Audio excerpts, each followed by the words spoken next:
Okay, Assalamualaikum dan selamat sejahtera. Saya Waziri Wazir. Okay, kali ni saya nak record straight tanpa editing dalam apa ni? Dalam phone lah kan. Biasanya saya edit. So kali ni saya guna mikrofon apa ni? Rode video micro ni sambung terus pergi kamera. Biasanya saya sambung pada Zoom ni. Zoom S5 ni, tapi sekarang ni pasal nak test kan untuk apa kata jimatkan masa, direct ni terus pergi kepada kamera lah. So untuk perkongsian kali ni saya nak cerita tentang tips bagaimana nak dapatkan gambar sharp, terutama kepada adik kakak yang baru memula dalam bidang foto lah. Tips gambar nak dapat apa ni? Tips nak dapatkan gambar sharp tu guna setting auto. Yang manual tu nantilah. Semua sekarang ni saya nak cerita tentang ada professional photographer ataupun photojournalist kan. Dia bukan semuanya diorang guna manual mode, ada juga yang gunakan auto mode. Tapi biasanya auto mode yang diorang guna aperture priority ataupun shutter priority. Dia ada dial dia dekat sini lah. Kalau Canon ni dia punya mode auto apa ni? Aperture priority dia tulis AV. Kalau shutter priority dia tulis TV. T tu time value lah. Kalau model Nikon atau Sony dia akan panggil S. S tu shutter priority lah. A tu aperture priority. So apa maksud aperture priority atau shutter priority? Okay, sekarang ni saya nak beritahu tips untuk gambar sharp. Saya nak cerita tentang shutter priority saja. S Kalau dekat kamera Canon dia tulis TV. Kalau Nikon ke Sony dia punya dial ni S. Kita pilih S lah. Okay, S tu shutter priority tu maksudnya kita sendiri yang pilih shutter tu, bukan kamera yang pilih. So kita set sendiri shutter tu. Shutter tu kelajuan shutter lah kan. So kenapa saya kata kalau gambar tu nak sharp, kita pilih shutter.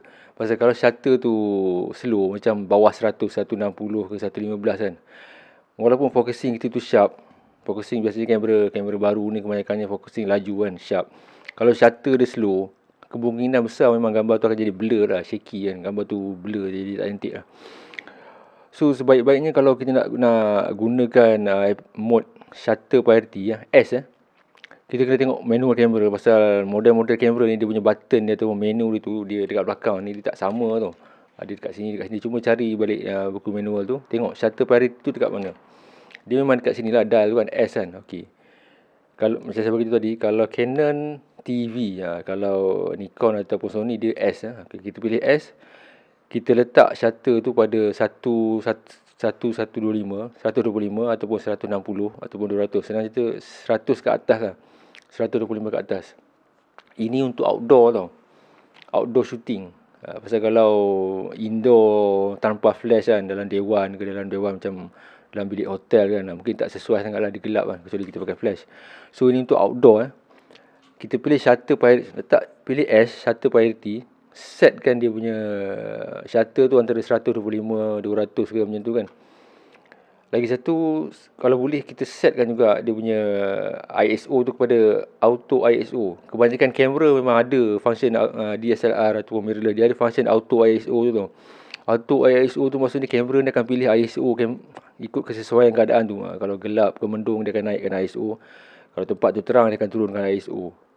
So benda ni penting. Kebanyakan macam kamera Canon 5D ni pun dah lebih 10 tahun dah pun ada auto ISO kan. So kalau kamera yang 2015 ke atas tu dah memang ada betul, mungkin lagi advance feature tu lah.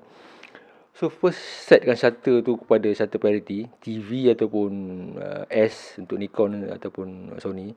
Lepas tu cari manual buku ataupun kita boleh tengok dekat setting dekat kamera masing-masing tu, pilih yang ISO. Dia ada mode auto ISO Mode auto ISO ni dia kamera ni akan pilih ISO macam saya beritahu tadi ikut keadaan cahaya. Kalau tengah hari ISO dia akan rendah lah, mungkin 100 ke 200 kan. Kalau mendung ISO dia akan tinggi lah, mungkin dia pergi dalam 400, 800, 1000. So bila kita dah set dua tu, shutter kita dah pilih 125, ISO pun dah pilih.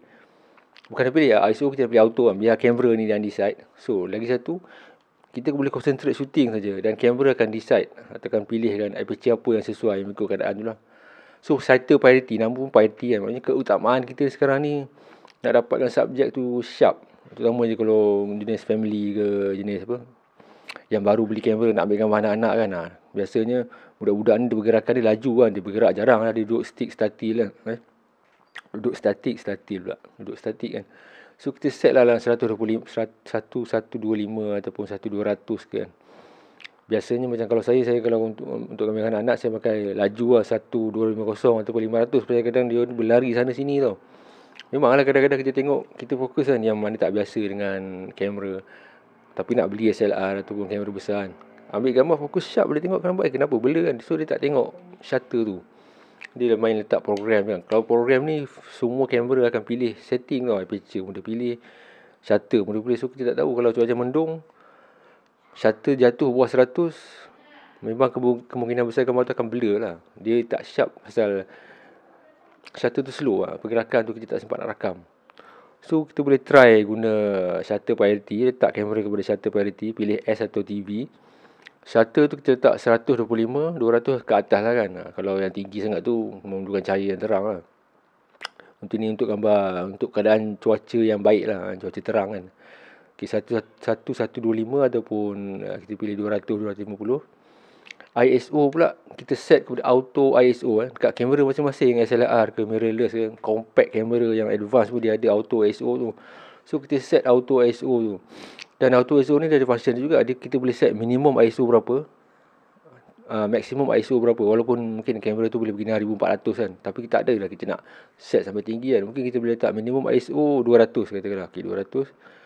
Maksimum ISO 1000 ataupun 2000. Okay, dia akan, kamera kita akan main level tu je. Dia tak akan pergi tinggi daripada tu ataupun rendah daripada tu. So, tapi itulah sebab tu benda ni manual, orang kata apa, basic kamera pun kita kena faham juga. Tapi untuk permulaan lah, kalau beli kamera tu nak ambil gambar, kita boleh guna shutter priority dulu untuk dapatkan gambar tu sharp, supaya tak shaking ke, tak blur kan. So yang akan datang pula saya akan cerita tentang kekurangan guna shutter priority. Dan saya akan cerita juga tentang aperture priority mode pula macam mana kan. Ada punya kelebihan dan kekurangan dia. Dan kenapa professional photographer ataupun photojournalist biasanya guna dua setting lah. Sama ada shutter priority ataupun aperture priority. Tapi program mode ni memang jarang sangat dia orang guna lah. Ada juga yang masih guna fully manual lah. Itu masing-masing lah. Tapi biasanya dua function tu yang dia orang akan guna lah. Shutter priority ataupun aperture priority, ikut keadaan tertentu lah. Okey, ada masa nanti saya sambung pasal aperture priority pula.